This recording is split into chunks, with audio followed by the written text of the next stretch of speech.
Esther chapter 1. This happened in the days of King Xerxes, who reigned over 127 provinces stretching from India to Ethiopia. At that time he ruled his empire from his throne at the fortress of Susa. In the 3rd year of his reign he gave a banquet for all his princes and officials. He invited all the military officers of Media and Persia, as well as the noblemen and provincial officials. The celebration lasted 6 months, a tremendous display of the opulent wealth and glory of his empire. When it was all over, the king gave a special banquet for all the palace servants and officials, from the greatest to the least.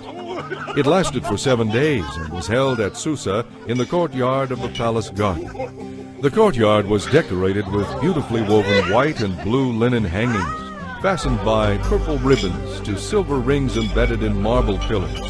Gold and silver couches stood on a mosaic pavement of porphyry, marble, mother of pearl, and other costly stones. Drinks were served in gold goblets of many designs, and there was an abundance of royal wine, just as the king had commanded. The only restriction on the drinking was that no one should be compelled to take more than he wanted. But those who wished could have as much as they pleased, for the king had instructed his staff to let everyone decide this matter for himself. Queen Vashti gave a banquet for the women of the palace at the same time. On the 7th day of the feast, when King Xerxes was half drunk with wine, he told Mehuman, Bishta, Harbona, Bigtha, Abagtha, Zitha, and Carcas, the 7 eunuchs who attended him, to bring Queen Vashti to him with the royal crown on her head. He wanted all the men to gaze on her beauty, for she was a very beautiful woman. But when they conveyed the king's order to Queen Vashti, she refused to come. This made the king furious, and he burned with anger. He immediately consulted with his advisers, who knew all the Persian laws and customs, for he always asked their advice. The names of these men were Karshina, Shethar, Admatha, Tarshish, Meres, Marsina, and Memucan, 7 high officials of Persia and Media. They were his closest associates and held the highest positions in the empire. What must be done to Queen Vashti? The king demanded. What penalty does the law provide for a queen who refuses to obey the king's orders properly sent through his eunuchs? Memucan answered the king and his princes. Queen Vashti has wronged not only the king, but also every official and citizen throughout your empire. Women everywhere will begin to despise their husbands when they learn that Queen Vashti has refused to appear before the king. Before this day is out, the wife of every one of us, your officials throughout the empire, will hear what the queen did and will start talking to their husbands the same way. There will be no end to the contempt and anger throughout your realm.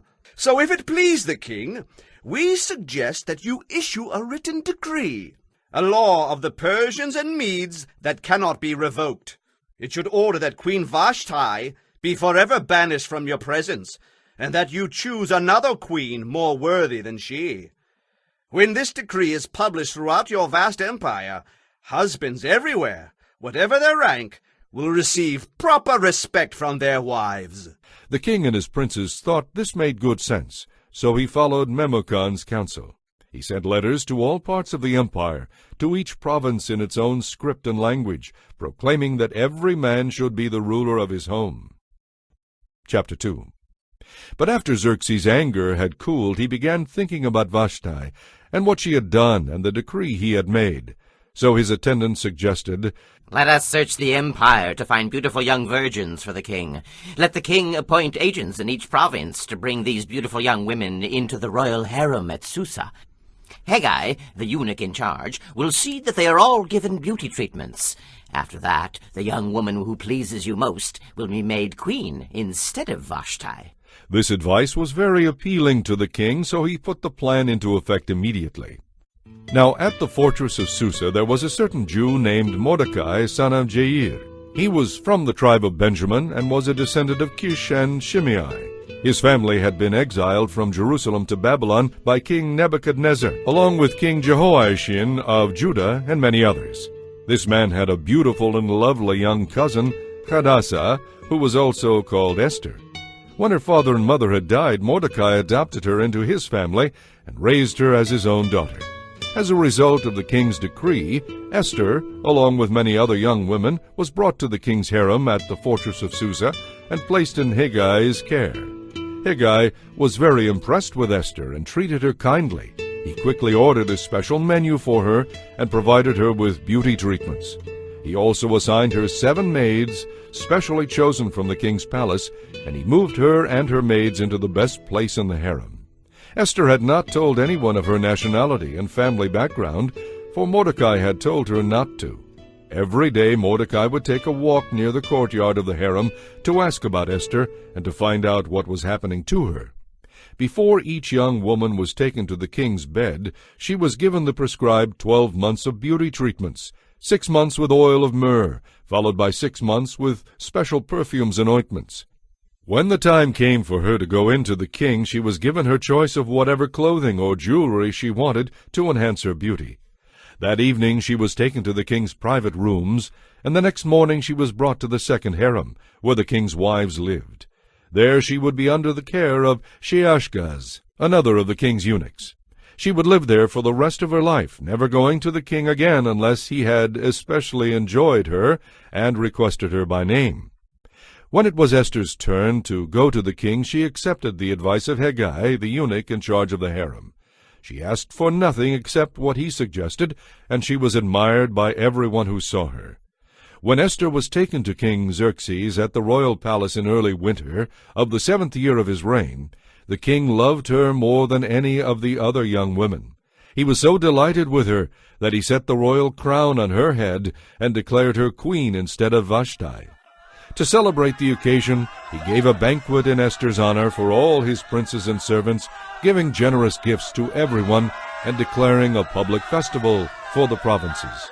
Even after all the young women had been transferred to the second harem and Mordecai had become a palace official, Esther continued to keep her nationality and family background a secret. She was still following Mordecai's orders, just as she did when she was living in his home. One day as Mordecai was on duty at the palace, 2 of the king's eunuchs, Bigthana and Teresh, who were guards at the door of the king's private quarters, became angry at King Xerxes and plotted to assassinate him. But Mordecai heard about the plot and passed the information on to Queen Esther. She then told the king about it and gave Mordecai credit for the report. When an investigation was made and Mordecai's story was found to be true, the 2 men were hanged on a gallows. This was all duly recorded in the book of the history of King Xerxes' reign. Chapter 3. Sometime later, King Xerxes promoted Haman, son of Hammedatha the Agagite, to prime minister, making him the most powerful official in the empire next to the king himself. All the king's officials would bow down before Haman to show him respect whenever he passed by, for so the king had commanded. But Mordecai refused to bow down or show him respect. Then the palace officials at the king's gate asked Mordecai, "Why are you disobeying the king's command?" They spoke to him day after day, but still he refused to comply with the order. So they spoke to Haman about this to see if he would tolerate Mordecai's conduct, since Mordecai had told them he was a Jew. When Haman saw that Mordecai would not bow down or show him respect, he was filled with rage. So he decided it was not enough to lay hands on Mordecai alone. Since he had learned that Mordecai was a Jew, he decided to destroy all the Jews throughout the entire empire of Xerxes. So in the month of April, during the 12th year of King Xerxes' reign, lots were cast, the lots were called Purim, to determine the best day and month to take action. And the day selected was March 7th, nearly a year later. Then Haman approached King Xerxes and said, There is a certain race of people scattered through all the provinces of your empire. Their laws are different from those of any other nation, and they refuse to obey even the laws of the king. So it is not in the king's interest to let them live. If it please your majesty, issue a decree that they be destroyed, and I will give 375 tons of silver to the government administrators so they can put it into the royal treasury. The king agreed, confirming his decision by removing his signet ring from his finger and giving it to Haman, son of Hammedatha the Agagite, the enemy of the Jews. Keep the money, the king told Haman. but go ahead and do as you like with these people. On April 17th, Haman called in the king's secretaries and dictated letters to the princes, the governors of the respective provinces, and the local officials of each province in their own scripts and languages.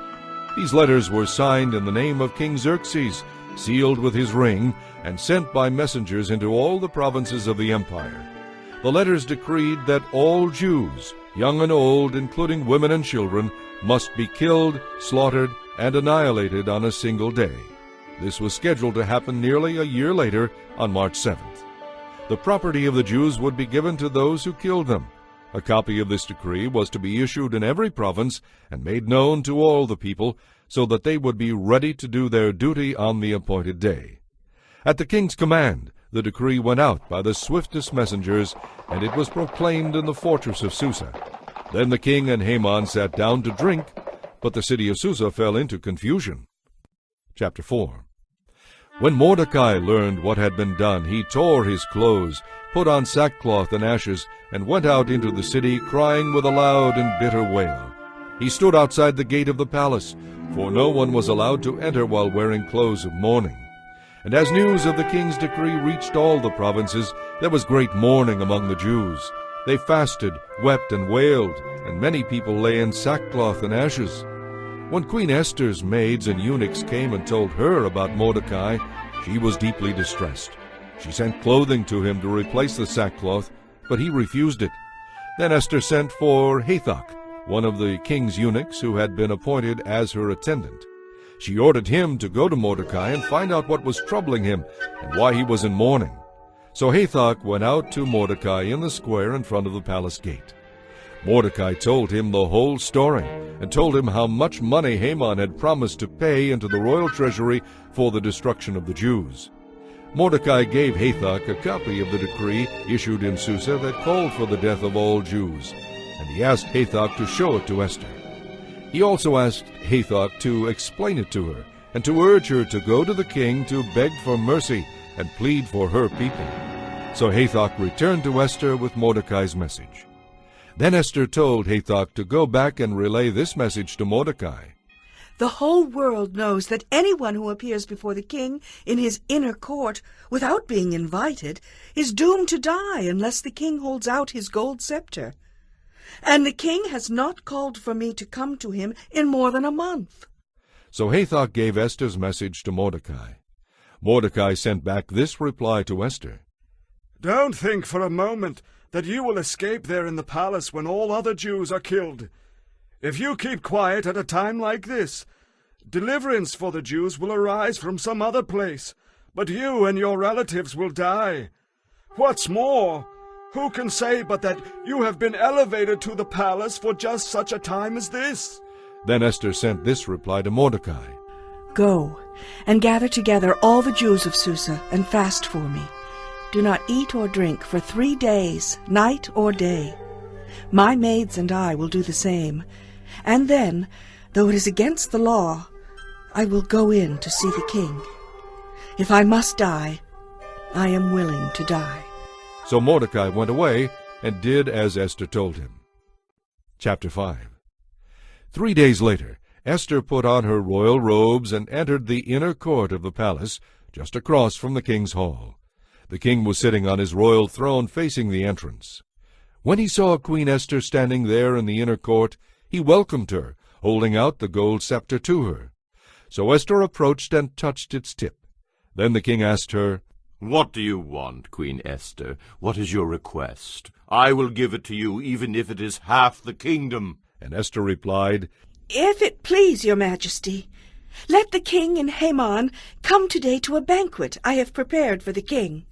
The king turned to his attendant and said, Tell Haman to come quickly to a banquet, as Esther has requested. So the king and Haman went to Esther's banquet. And while they were drinking wine, the king said to Esther, Now tell me what you really want. What is your request? I will give it to you, even if it is half the kingdom. Esther replied, This is my request and deepest wish. If your majesty is pleased with me and wants to grant my request, please come with Haman tomorrow to the banquet I will prepare for you. Then, tomorrow I will explain what this is all about. What a happy man Haman was as he left the banquet! But when he saw Mordecai sitting at the gate, not standing up or trembling nervously before him, he was furious. However, he restrained himself and went on home. Then he gathered together his friends and Zeresh his wife, and boasted to them about his great wealth and his many children. He bragged about the honors the king had given him and how he had been promoted over all the other officials and leaders. Then Haman added, And that's not all. Queen Esther invited only me and the king himself to the banquet she prepared for us, and she has invited me to dine with her and the king again tomorrow. Then he added, But all this is meaningless as long as I see Mordecai the Jew just sitting there at the palace gate. So Haman's wife, Zeresh, and all his friends suggested, Set up a gallows that stands 75 feet tall, and in the morning ask the king to hang Mordecai on it. When this is done, you can go on your merry way to the banquet with the king. This pleased Haman immensely, and he ordered the gallows set up. Chapter 6. That night the king had trouble sleeping, so he ordered an attendant to bring the historical records of his kingdom so they could be read to him. In those records he discovered an account of how Mordecai had exposed the plot of Bigthana and Teresh, two of the eunuchs who guarded the door to the king's private quarters. They had plotted to assassinate the king. What reward or recognition did we ever give Mordecai for this? The king asked. His attendants replied, Nothing has been done. Who is that in the outer court? The king inquired. Now as it happened, Haman had just arrived in the outer court of the palace to ask the king to hang Mordecai from the gallows he had prepared. So the attendants replied to the king, Haman is out there. Bring him in, the king ordered. So Haman came in, and the king said, And what should I do to honor a man who truly pleases me? Haman thought to himself, Whom would the king wish to honor more than me? So he replied, If the king wishes to honor someone, he should bring out one of the king's own royal robes, as well as the king's own horse with a royal emblem on its head.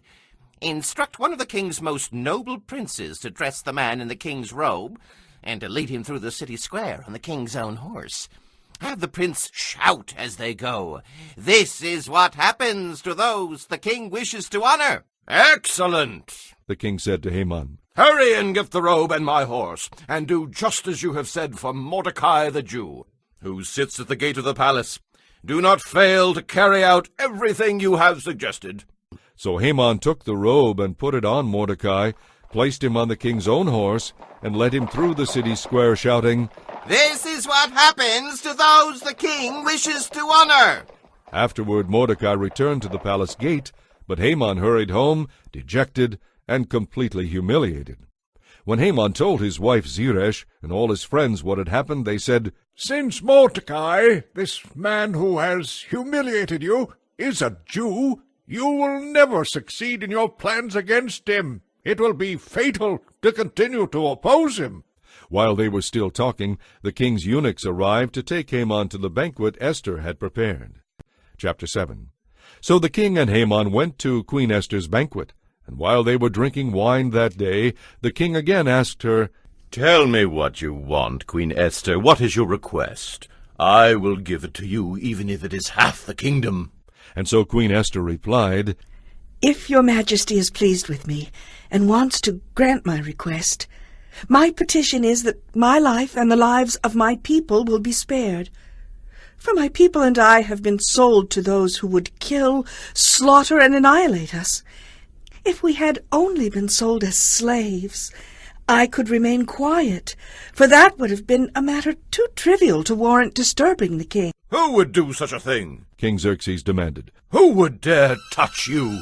Esther replied. This wicked Haman is our enemy.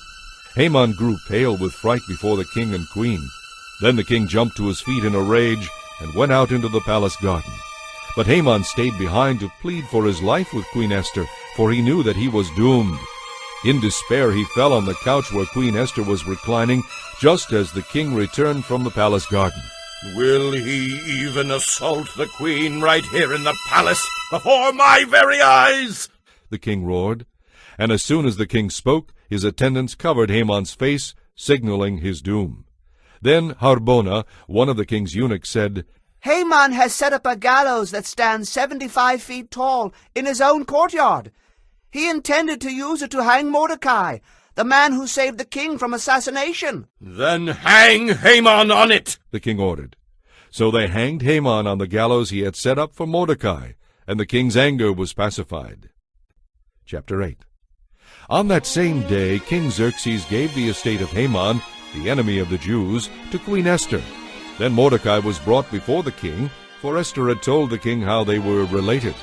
The king took off his signet ring, which he had taken back from Haman, and gave it to Mordecai. And Esther appointed Mordecai to be in charge of Haman's property. Now once more Esther came before the king, falling down at his feet and begging him with tears to stop Haman's evil plot against the Jews. Again the king held out the gold scepter to Esther. So she rose and stood before him and said, If your majesty is pleased with me, and if he thinks it is right, send out a decree reversing Haman's orders to destroy the Jews throughout all the provinces of the king. For how can I endure to see my people and my family slaughtered and destroyed? Then King Xerxes said to Queen Esther and Mordecai the Jew, I have given Esther the estate of Haman, and he has been hanged on the gallows because he tried to destroy the Jews. Now, go ahead and send a message to the Jews in the king's name, telling them whatever you want, and seal it with the king's signet ring. But remember that whatever is written in the king's name and sealed with his ring can never be revoked. So on June 25th, the king's secretaries were summoned. As Mordecai dictated, they wrote a decree to the Jews and to the princes, governors, and local officials of all the 127 provinces stretching from India to Ethiopia. The decree was written in the scripts and languages of all the peoples of the empire, including the Jews. Mordecai wrote in the name of King Xerxes and sealed the message with the king's signet ring. He sent the letters by swift messengers who rode horses especially bred for the king's service. The king's decree gave the Jews in every city authority to unite to defend their lives. They were allowed to kill, slaughter, and annihilate anyone of any nationality or province who might attack them or their children and wives, and to take the property of their enemies. The day chosen for this event throughout all the provinces of King Xerxes was March 7th of the next year. A copy of this decree was to be recognized as law in every province and proclaimed to all the people. That way the Jews would be ready on that day to take revenge on their enemies. So, urged on by the king's command, the messengers rode out swiftly on horses bred for the king's service. The same decree was also issued at the fortress of Susa. Then Mordecai put on the royal robe of blue and white, and the great crown of gold, and he wore an outer cloak of fine linen and purple. And the people of Susa celebrated the new decree. The Jews were filled with joy and gladness, and were honored everywhere. In every city and province, wherever the king's decree arrived, the Jews rejoiced and had a great celebration, and declared a public festival and holiday. And many of the people of the land became Jews themselves, for they feared what the Jews might do to them. Chapter 9. So on March 7th, the two decrees of the king were put into effect. On that day, the enemies of the Jews had hoped to destroy them, but quite the opposite happened. The Jews gathered in their cities throughout all the king's provinces to defend themselves against anyone who might try to harm them. But no one could make a stand against them, for everyone was afraid of them. And all the commanders of the provinces, the princes, the governors, and the royal officials helped the Jews for fear of Mordecai. For Mordecai had been promoted in the king's palace, and his fame spread throughout all the provinces as he became more and more powerful. But the Jews went ahead on the appointed day and struck down their enemies with the sword. They killed and annihilated their enemies, and did as they pleased with those who hated them. They killed 500 people in the fortress of Susa. They also killed Parshandatha, Dalphon, Aspatha, Poratha, Adaliah, Aradatha, Parmashtha, Arisai, Aridai, and Vaizatha, the 10 sons of Haman, son of Hammedatha, the enemy of the Jews. But they did not take any plunder. That evening, when the king was informed of the number of people killed in the fortress of Susa, he called for Queen Esther and said, The Jews have killed 500 people in the fortress of Susa alone, and also Haman's 10 sons. If they have done that here, what has happened in the rest of the provinces? But now, what more do you want? It will be granted to you. Tell me, and I will do it. And Esther said, If it please your majesty, give the Jews in Susa permission to do again tomorrow, as they have done today, and have the bodies of Haman's 10 sons hung from the gallows. So the king agreed, and the decree was announced in Susa. They also hung the bodies of Haman's 10 sons from the gallows. Then the Jews at Susa gathered together on March 8th, and killed 300 more people, though again they took no plunder. Meanwhile the other Jews throughout the king's provinces had gathered together to defend their lives. They gained relief from all their enemies, killing 75,000 of those who hated them. But they did not take any plunder. Throughout the provinces this was done on March 7th. Then on the following day they rested, celebrating their victory with a day of feasting and gladness. But the Jews at Susa continued killing their enemies on the second day also, and then rested on the third day, making that their day of feasting and gladness. So to this day, rural Jews living in the unwalled villages celebrate an annual festival and holiday in late winter, when they rejoice and send gifts to each other. Mordecai recorded these events and sent letters to the Jews near and far throughout all the king's provinces, encouraging them to celebrate an annual festival on these 2 days. He told them to celebrate these days with feasting and gladness, and by giving gifts to each other and to the poor. This would commemorate a time when the Jews gained relief from their enemies, when their sorrow was turned into gladness and their mourning into joy. So the Jews adopted Mordecai's suggestion and began this annual custom. Haman, son of Hammedatha the Agagite, the enemy of the Jews, had plotted to crush and destroy them on the day and month determined by casting lots. The lots were called Purim. But when Esther came before the king, he issued a decree causing Haman's evil plot to backfire, and Haman and his sons were hanged on the gallows. That is why this celebration is called Purim, because it is the ancient word for casting lots. So because of Mordecai's letter, and because of what they had experienced, the Jews throughout the realm agreed to inaugurate this tradition, and to pass it on to their descendants and to all who became Jews. They declared they would never fail to celebrate these 2 prescribed days at the appointed time each year. These days would be remembered and kept from generation to generation, and celebrated by every family throughout the provinces and cities of the empire. These days would never cease to be celebrated among the Jews, nor would the memory of what happened ever die out among their descendants. Then Queen Esther, the daughter of Abihail, along with Mordecai the Jew, wrote another letter putting the queen's full authority behind Mordecai's letter to establish the festival of Purim. In addition, letters wishing peace and security were sent to the Jews throughout the 127 provinces of the empire of Xerxes. These letters established the festival of Purim, an annual celebration of these days at the appointed time, decreed by both Mordecai the Jew and Queen Esther. The people decided to observe this festival just as they had decided for themselves and their descendants to establish the times of fasting and mourning. So the command of Esther confirmed the practices of Purim, and it was all written down in the records. Chapter 10. King Xerxes imposed tribute throughout his empire, even to the distant coastlands. His great achievements and the full account of the greatness of Mordecai, whom the king had promoted, are recorded in the book of the history of the kings of Media and Persia. Mordecai the Jew became the prime minister, with authority next to that of King Xerxes himself. He was very great among the Jews, who held him in high esteem, because he worked for the good of his people and was a friend at the royal court for all of them.